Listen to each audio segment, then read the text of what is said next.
আসসালামু আলাইকুম। সবাই কেমন আছেন? আশা করি ভালো আছেন। আপনাদের মাঝে আবারও ফিরে আসলাম নতুন একটি টপিক নিয়ে। আজকের সাবজেক্ট হচ্ছে তিনটি। প্রথম হচ্ছে কিভাবে ইঞ্জিন বন্ধ করবেন, কিভাবে ইঞ্জিন চালু করবেন, কিভাবে গিয়ার শিফট করবেন, আর ক্লাচ, ব্রেক, এসকেলেটর কোনটার কী কাজ। আশা করি মনোযোগ সহকারে পুরোটা ভিডিও দেখেন। আর নতুন যারা আছেন আমার চ্যানেলে তারা প্লিজ চ্যানেলটা সাবস্ক্রাইব করবেন, কমেন্ট করবেন, লাইক করবেন, শেয়ার করবেন। Thank you so much. চলুন কথা না বলে আমরা দেখে আসি কোনটার কি কাজ। আমি এখন দেখাবো কিভাবে ইঞ্জিন স্টার্ট করবেন, কিভাবে স্টপ করবেন। ইঞ্জিন স্টার্ট করার আগে আপনাকে একটা দেখে নিচ্ছি বিষয়। দেখেন এই জায়গায় লেখা আছে লক, তারপরে লেখা আছে এসিসি, তারপর হচ্ছে অন, তারপর হচ্ছে স্টার্ট, নাম্বার 1 2 3 4। সো প্রথমে আমরা চাবিটা ঢুকাবো। আমি চাবিটা ঢুকালাম, দেখেন লক আছে এখন। তারপর হচ্ছে আমি এসিসি দেব, এসিসি, তারপর হচ্ছে অন, তারপর হচ্ছে স্টার্ট।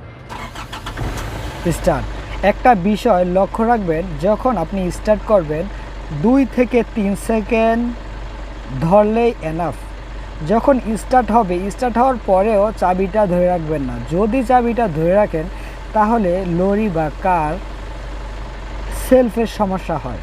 সো এটা আপনি সবসময় লক্ষ্য রাখবেন। স্টার্ট হওয়ার পরে ধরার কোনো প্রয়োজন হয় না। 2 থেকে 3 সেকেন্ড ধরলেই স্টার্ট হয়ে যায়, তার বেশি ধরতে হয় না। এই যে আমি স্টার্ট করলাম, এখন আমি স্টপ করব, এখন আমি বন্ধ করব। দেখেন এই যে বন্ধ। এই যে চাবিটা আবার সেম সোজা ঘুরিয়ে এই যে আমি চাবিটা বের করে ফেললাম, এখন বন্ধ হয়ে গেছে। আর চাবিটা এই যে লক, তারপর এসিসি, অন, স্টার্ট, এগুলার কোনটার কী কাজ আমার প্রথম লেসনে দেখানো আছে। কেউ যদি প্রথম লেসনটা দেখতে চান আমি ডিসক্রিপশনে দিয়ে দিয়েছি, আপনারা প্রথম লেসনটা দেখলে ক্লিয়ার হবেন যে লক, এসিসি, অনের কী কাজ। এখন আমি আপনাদের দেখাবো গিয়ার কিভাবে শিফট করবেন। দেখেন গিয়ারের এই জায়গায় লেখা আছে 1 2 3 4 5 রিভার্স। আপনি প্রথমে দেখবেন গিয়ারটা কি নিউট্রালে আছে নাকি নাই। কিভাবে বুঝবেন যে নিউট্রালে আছে নাকি নাই? দেখবেন গিয়ারটা ডান পাশে যায়, আবার বাম পাশে যায়, সামনে যায় না, পিছনে যায় না, তার মানে গিয়ারটা নিউট্রালে আছে। আবার দেখাই, বাম পাশে যায়, ডান পাশে যায়, দেখছেন 2 পাশে শুধু যায়, সামনে পিছনে যায় না, তার মানে নিউট্রালে আছে। এখন আপনি 1 নাম্বার গিয়ার ফালাবেন। 1 নাম্বার গিয়ার ফালাতে আমাদের প্রয়োজন হবে ক্লাচটা চেপে ধরা। এই যে দেখেন আমি এখন ক্লাচটা চেপে ধরব। এই যে এটা হচ্ছে ক্লাচটা আমি চেপে ধরলাম। তারপর গিয়ারটা দেখেন 1 ফুল বাম পাশে যাবেন। বাম পাশে যাওয়ার পরে উপরে উঠাবেন, কর্নারে নেবেন, এটা হচ্ছে গিয়ার নাম্বার 1।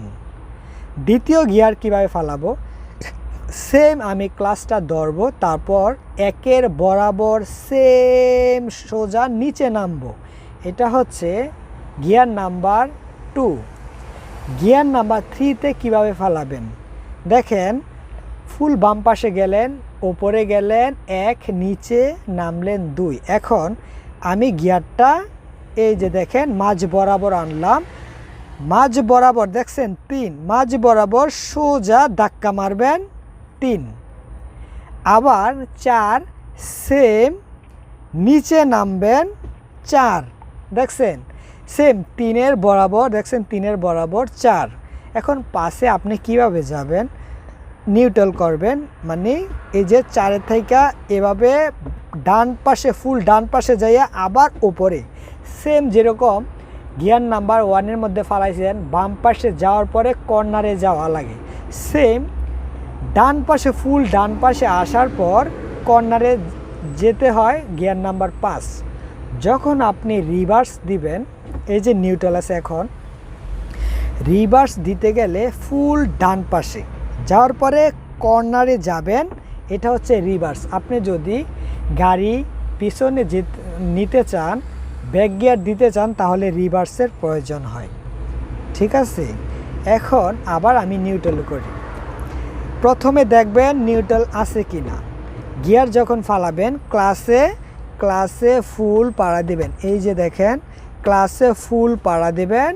তারপর হচ্ছে গিয়ারটা বাম পাশে কর্নারে নেবেন 1, তারপর হচ্ছে 2, তারপর হচ্ছে 3, তারপর হচ্ছে সেম বরাবর 4, তারপর হচ্ছে কর্নারে যাওয়ার পরে 5। তো এখন বর্তমানে নিউট্রাল, এই যে রিভার্সে যাবেন। এটা হচ্ছে গিয়ারের কাজ। এখন আমি আবার নিউট্রালে করলাম, এই যে এখন নিউট্রালে আছে। এখন আমি আপনাদের দেখাবো এসকেলেটর, ব্রেক, ক্লাসের কি কাজ। প্রথমটা হচ্ছে number 1 accelerator, number 2 brake, number 3 clutch. Number 1 এর কাজ হচ্ছে আপনার গতি বাড়ানো, নাম্বার 2 এর কাজ হচ্ছে গতি কমানো, নাম্বার 3 এর কাজ হচ্ছে যখন আপনি গিয়ার ফালাবেন তখন মাস্ট আপনি ক্লাসটা যদি না চাপেন তাহলে গিয়ারটা পড়বে না। সো গিয়ারটা ফালাইতে হলে অবশ্যই ক্লাসটা পা দিতে হবে। আর যদি গাড়ি চালাতে হয় তাহলে আমার ক্লাসটা পা দিয়ে গিয়ারটা ফালাইলে গাড়িটা চলবে। ক্লাসের কাজ হচ্ছে এটা। আবারও আমি বলি, প্রথমটা হচ্ছে এসকেলেটর, দ্বিতীয় হচ্ছে ব্রেক, তৃতীয় হচ্ছে ক্লাস। এসকেলেটরের কাজ হচ্ছে গতি বাড়ানো, ব্রেকের কাজ হচ্ছে গতি কমানো, ক্লাসের কাজ হচ্ছে গিয়ার যখন ফালাবেন তখন ক্লাসটা চেপে ধরলে তারপর গিয়ারটা ফালাতে পারবেন। আমি আপনাদের দেখিয়েছিলাম যে আমি গিয়ারটা ফালানোর সময় আমি ক্লাসটা চেপে ধরার কারণে গিয়ারটা ফালাইতে পারতেছিলাম। আর প্রথম অবস্থায় আমি যখন ক্লাসটা ধরিনি তখন কিন্তু গিয়ারটা ফালাইতে পারতেছিলাম না, সামনেও যায় নাই পিছনেও যায় নাই। সো গিয়ার যখন ফালাবো আমরা ক্লাসটা মাস্ট ধরতে হবে। এই হচ্ছে এসকেলেটর, ব্রেক, ক্লাসের কাজ। আশা করি কিছুটা হলেও বোঝাতে পেরেছি। সো সবাই ভালো থাকবেন, সুস্থ থাকবেন। আবারও দেখা হবে আপনাদের সাথে নতুন কোনো লেসন নিয়ে। হ্যাঁ, যাবার আগে আরেকটা কথা না বললে নয়, আমার চ্যানেলটা সাবস্ক্রাইব করবেন আর বেল আইকনটি অন করে দেবেন। পরবর্তী লেসন আপনাদের নোটিফিকেশনে পৌঁছে যাবে।